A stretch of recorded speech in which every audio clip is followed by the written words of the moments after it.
And I'm back. So, in talking now with all the Amonkhet stuff that popped up recently, my main video I was going to get to, I'm getting today, is talking actually about the gods of Amonkhet. So we know there's going to be gods. Mark Rosewater actually said in a blog talk post to someone asked the question. He didn't give one of his famous maybes. He gave an actual answer, more or less, a very simple but actual answer. It's like. He said, if there are gods in Amonkhet, can you promise that they will be feel mechanically different and flavorfully different than the gods of Theros? And he said, yes, they will, or yes, they would. If basically, we know there are gods. Those 5 images are the gods, so we know they're going to be mechanically different. We know basically that we got the cat one, the bird one, the crocodile, snake, and the jackal-looking one. But what can we speculate from them? Well, like many people, I'm going off the assumption of what these gods are based off. I believe the cat is based off Beset. I believe the bird is based off Thoth. Red one's based off Sobek, the crocodile. The black one is the jackal is based off Anubis, and the snake one's based off Geb. Now, to understand where they might fit in the color pie and what they might represent in terms of a story purpose or something like that, breaking it down real quick, you understand what the deity they're based off of represented in Egyptian mythology. Beset is the cat god, and she was the defender of pharaohs and the goddess of war. So right off the bat, I do believe the core color for her is going to be white. I also believe right off the bat, and I'll say what I think their color combination might be, these are going to be multicolor gods and might be even tricolor gods with a hybrid monocuss. That's what seems to be a speculation going on, that the hybrid might be coming back or that they might be tricolor. I think it's a combination of both. But right off the bat, the defender of pharaohs. Now, we know that the eternal pharaoh on this plane is Nikobolas, who is the one who created the plane. So what if, along with the gods that were created, Beset was created as kind of, not a bodyguard for Beres, but an enforcer of Bolas for when, others come about. It's very possible she could just be, the defender of the pharaoh, humanoid pharaohs, rulers of this plane, the kings and queens. But what if it's also the other way around? What if she's possibly enforcer of Bolas? Anything's possible. In terms of their color combination, I do believe white's going to be the primary color for her. However, it being the goddess of warfare, red's probably a likely candidate. And I would be guessing blue, maybe blue. Otherwise, I'd probably go maybe green as well because of relation to nature and Naya colors, especially if you maybe go into Grixis colors with these, or shards colors with these cards. I think that's a very big possibility.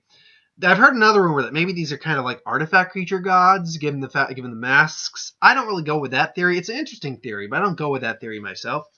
But who knows? Then we have the bird one, which is based off Thoth, which is almost primarily got to be blue. Now, that being said, Thoth was an intellectual god. Formed the calculations that help form the universe, the heavens, the stars, and the earth. But he's also the mediator of power, which is interesting. He helps disperse power, which might show us where his actual card ability might lie in the dispersing of like 1/1 or -1 counters, which people are speculating might be a thing. And he's the master of law. Now, clearly, he's almost certainly going to be at least blue. When you hear Master of Law and you hear Intellectual, you immediately go to Azorius. So right there, I think he's going to be a blue-white card. It's also possible he could be a Bant-colored card. Being given nature and the way that plays out, very possibly he could be the Bant color Master of Law, and we're mediating between natural order and the civilized order. So possibly anything along those lines. He's got probably some of the best art among the 4. I think, despite the fact I love the snake and the Sobek more, I think I like, in terms of the actual character, just design, I think I love in terms of the actual character, because I love snakes and crocodiles and those guys and Joe, but his design, I think, is just the tits, the best. Then we have the red one, or Sobek, the crocodile one, which we're going on the belief is the red one.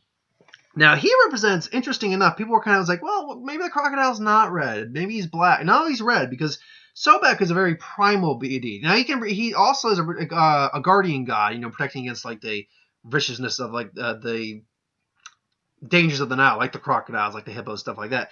But he's a god of power, but he's also fertility and military power. Power. Guess what? He's almost certainly at least the red god.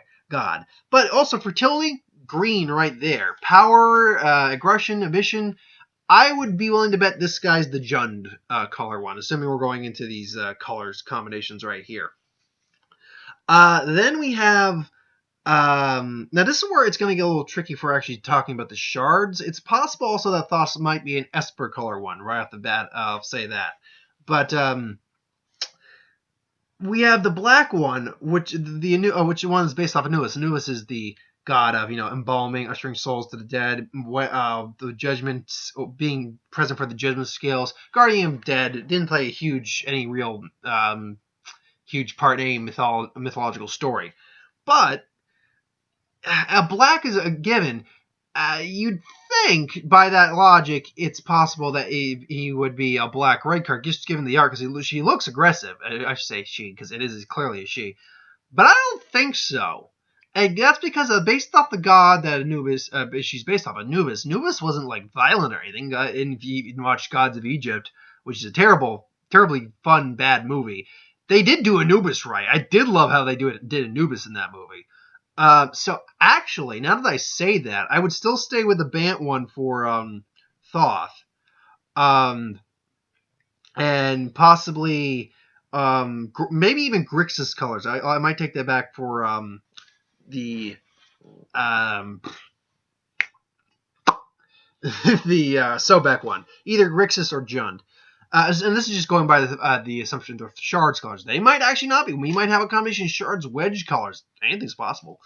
Yeah, I'd actually be willing to go with black, white, and blue. I'd be willing to go Esper colors with the Anubis-based one, because those fit into the the rules of what Anubis kind of did.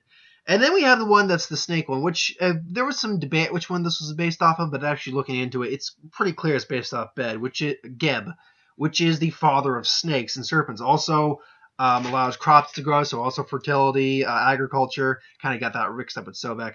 And his laughter could cause earthquakes. Now, green's obviously going to be his main color. Snakes are often also characterized in black, so it's possible we might get a green, black, blue, or green, black, red. It's kind of up in the air with that one right now. But it's really hard to tell when we don't have anything else to go by. We'll know for certain really how these gods are probably going to function once we get a single god spoiled. Once we get one god spoiled based off Monocos, how they function, we'll be able to see how the rest of them are going to work and then speculate on what they'll do. But until then, yeah, I mean, the gods, man, the gods, they're gods, man. The gods, they're an interesting bunch.